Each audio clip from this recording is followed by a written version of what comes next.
Ahoy! Hope you're all well. Hope you are enjoying your Wednesday. Yeah, as far as, yeah, cool. I am going to be reading Bumface to you today by Morris Gleltzman or Gleitzman. Let's go with Gleltzman. I have not read this, so could be interesting. I don't know what to expect. This should be fun. Yeah, cool. All right, I'm gonna crack on.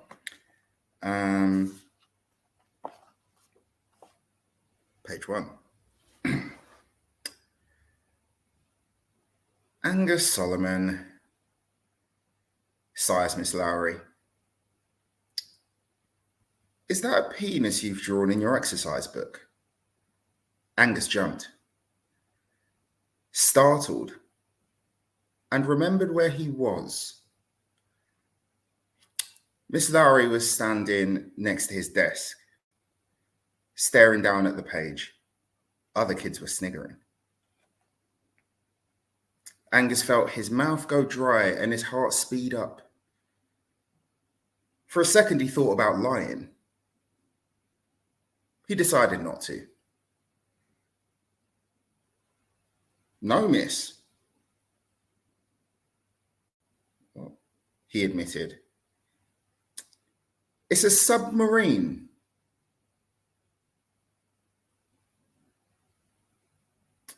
Miss Lowry nodded grimly. I thought as much, she said. Now stop wasting time and draw a penis like I asked you to. She pointed to the one she'd drawn on the blackboard.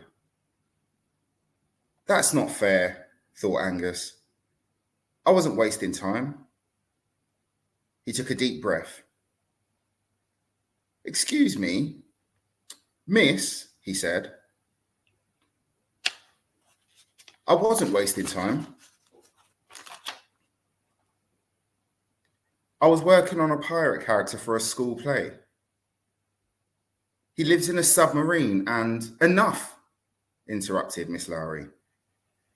You know perfectly well, play rehearsals aren't until tomorrow.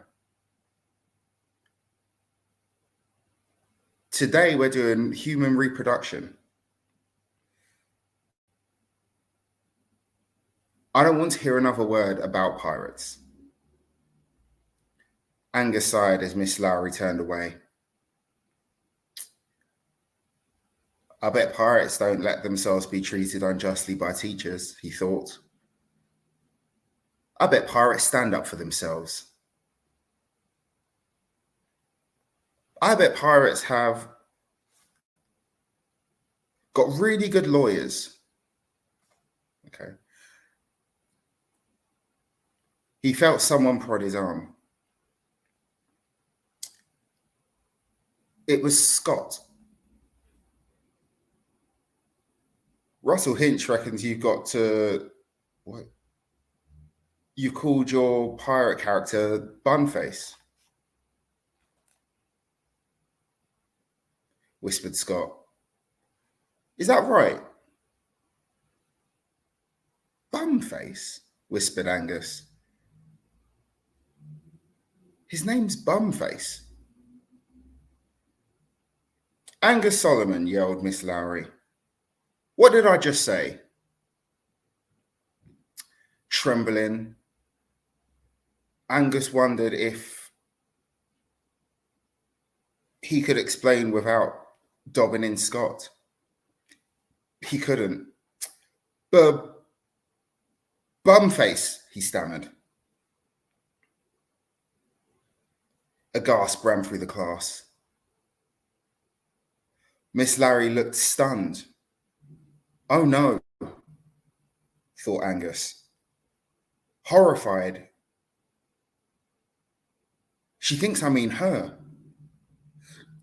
Not you, he said hurriedly. My pirate. Miss Larry took a very deep breath. Her eyes narrowed, and she looked dangerously stressed. Angus wondered if he should suggest she loosen the collar of her blouse. He decided not to risk it. You have 5 minutes to get this diagram in your book, said Miss Larry very quietly. If I hear another word about pirates before tomorrow, Angus Solomon, you're out of the school play.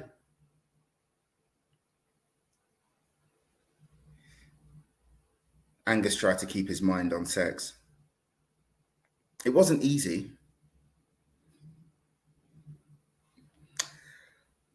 While Miss Larry was busy telling the kid off at the front for putting a face.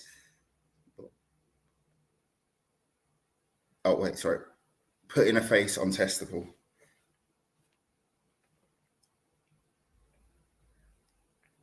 Russell Finch started getting laughs from his mates for showing them what he'd drawn in his exercise book. Angus caught a glimpse and felt his face go bright red. 2 figures, hand in hand.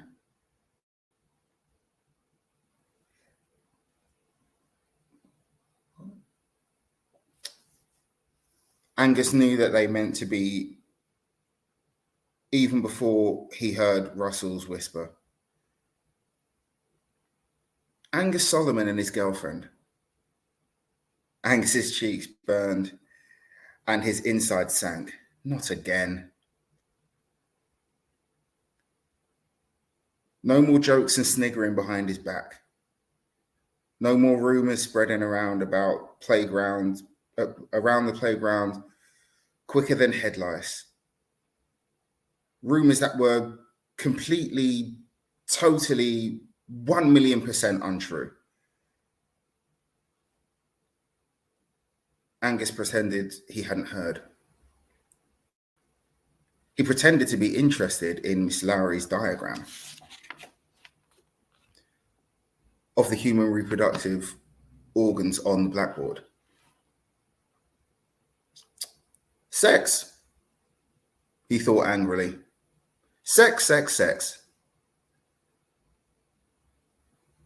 It's all we do in class these days. Why can't we do something interesting like geography?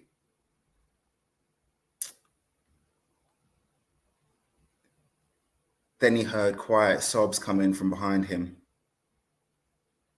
He turned around. Stacy Kruger's face was crumpled, and tears were dripping onto her exercise book. She looked so sad, Angus couldn't help but feel sorry for her. Even though she was always flicking him. He leaned back to speak to her, then stopped. Russell Finch and Russell Hinch and his mates were watching. That's all I need, thought Angus. Russell spreading rumors that I've got 2 girlfriends.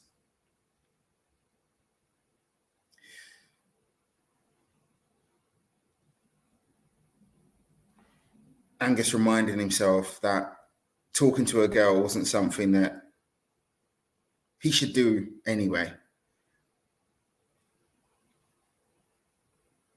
Not now he'd been given one of the main parts in the school play. Tough, ruthless, professional pirates. Don't talk about girls.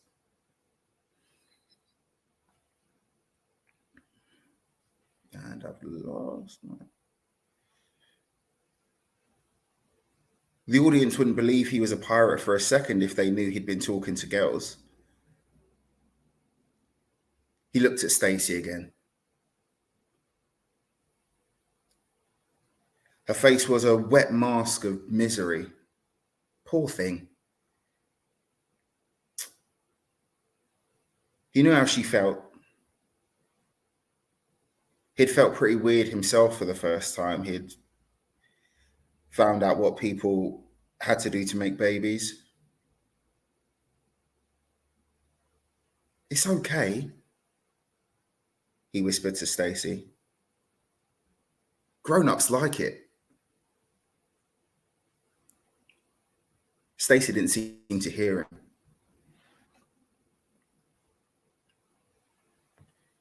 She sobbed some more. It doesn't hurt them or anything, Angus whispered. My mum's always doing it. Angus and Stacey, yelled Miss Lowry. What is going on? Angus blushed and pretended he'd dropped his pencil.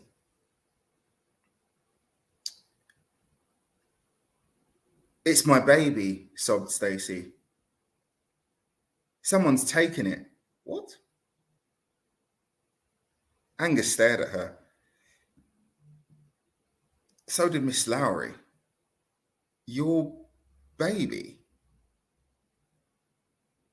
said Miss Lowry. I didn't know he was missing until just now, sobbed Stacey. His beeper should have gone off. And when it didn't, I opened my pencil case and he wasn't there. Angus held his breath, waiting for Miss Lowry to explode. Stacey, said Miss Lowry quietly.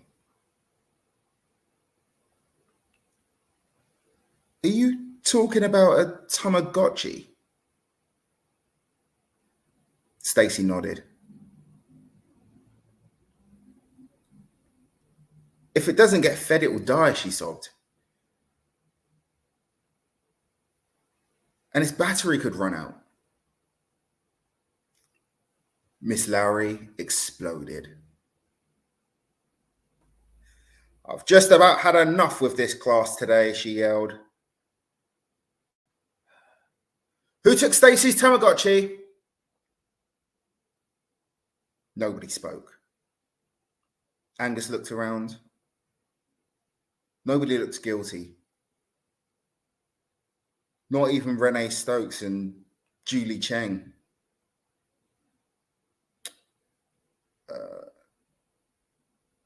Had been going for a week about how they'd wish they'd had one. Going on for a week about how they wish they'd had one. Makes sense. Right, shouted Miss Lowry. Everyone outside for a bag search.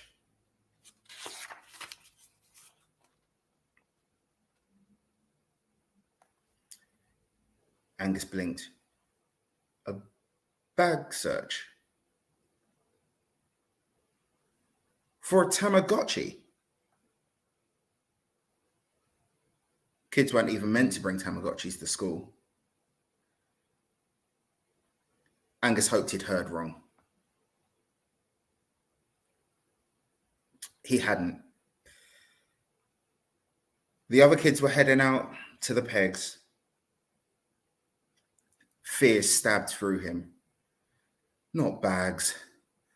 Please, not bags.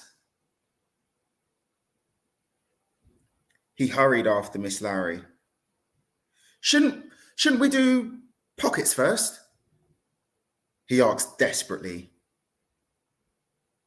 Pockets and bags, snapped Miss Lowry. Angus's insides sank lower than a submarine. Angus stood miserably by his peg and prayed that the Tamagotchi would turn up before Miss Lowry got to his bag.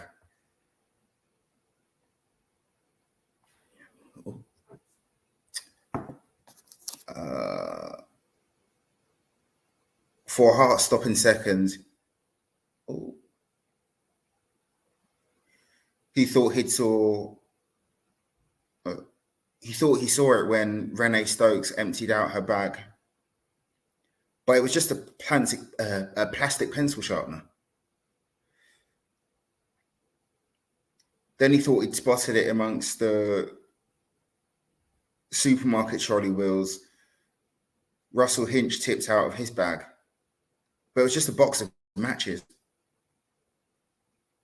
Last but not least, said Miss Lowry, Angus Solomon.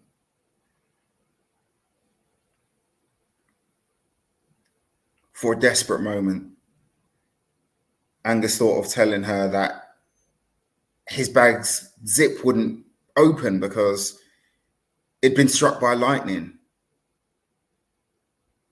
Then he remembered lightning doesn't strike indoors. Only disaster did. Angus emptied out his bag. He watched Miss Lowry as she studied his things on the floor. Oh.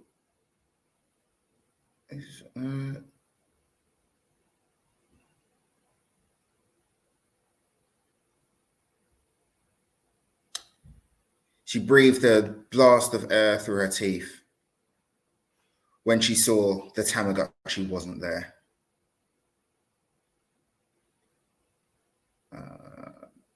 Stacey gave a sob and her face crumpled again.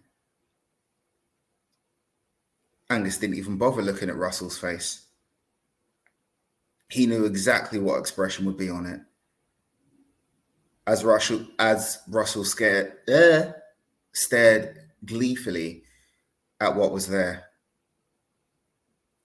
A pink, fluffy teddy with a yellow bow around its neck. Oh, sweet. Bumface has a prezi for his girlfriend. Face burning, Angus tried to ignore him.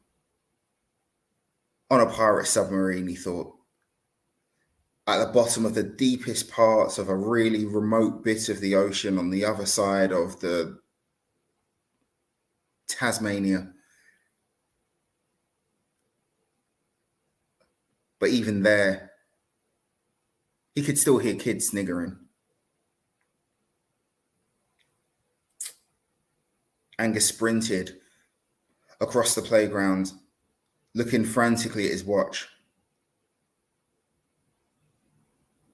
Teachers shouldn't be allowed to have bag searches so close to the bell, he thought.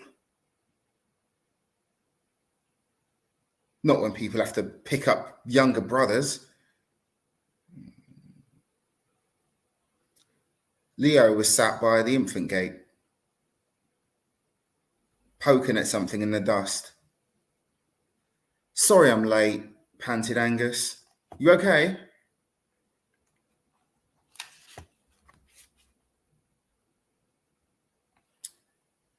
Leo looked up and grinned. The spider just did a poo, he shouted. Angus sighed. Why do 5-year-old boys have to be so loud? Leo, he muttered, crouching. How would you like it if the spider went around yelling that you did a poo? Leo looked up at Angus. Hurt.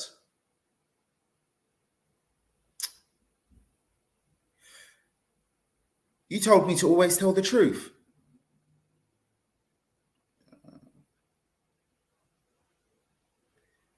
Angus pulled him to his feet and dusted him off. I also told you something about spiders, didn't I? They've got 8 legs, said Leo. And they don't eat fish. Angus grinned and gave Leo a hug. I told you not to touch them, he said, picking bits of fruit out of Leo's hair. Because some of them are poisonous. And if they bite you, you'll turn black.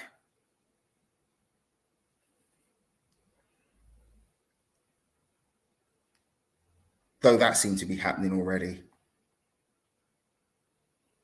He brushed dust off of Leo's neck. How did a 5-year-old boy get so dirty?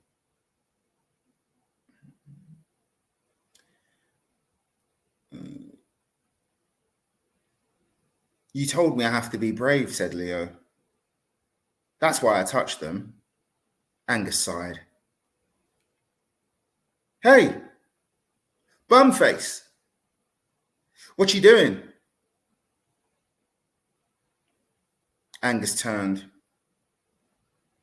Russell stood grinning with a gang of kids. Scott was with them. We're going down to the playground for some pirate practice, said Scott. Want to come? Thanks, said Angus, but I can't. Russell nudged Scott. Told you. He grinned. Bumface has got a date. Scott grinned too. Russell turned to Angus. Hope your girlfriend liked her prezi.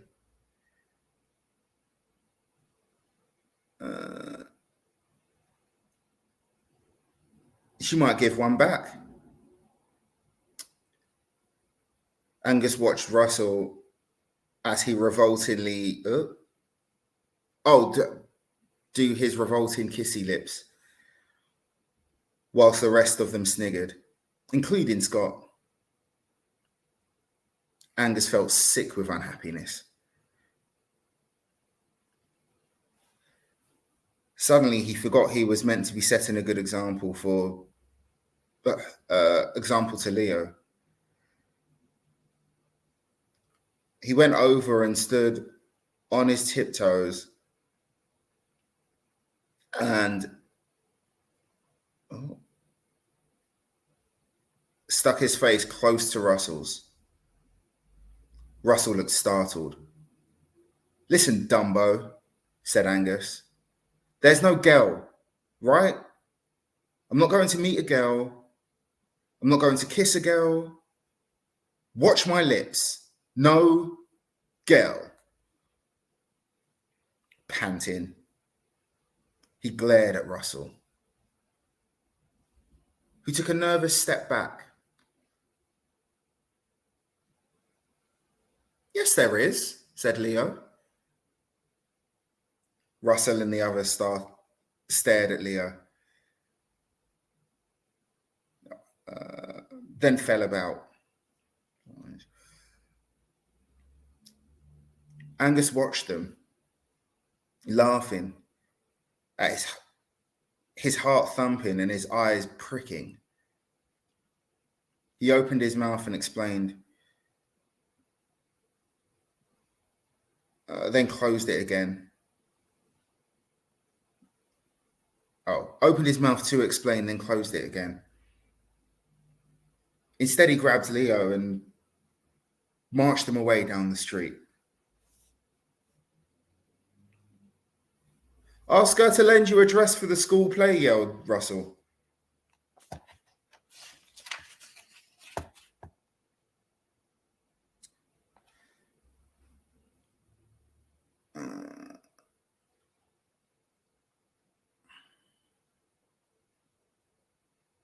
Scott and the other kids and Russell made kissy noises. Angus walked on, trying not to listen but hearing every smooch. Leo looked up at him. I told the truth, he whispered, like you said. Yes, Angus said sadly. You did. Leo squeezed Angus's hand. You were brave, he said. Thanks, said Angus with a sigh.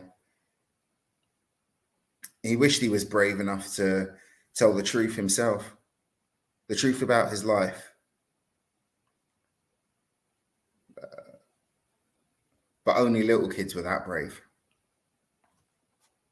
Okay, that is part one. I will see you again next Wednesday for part two.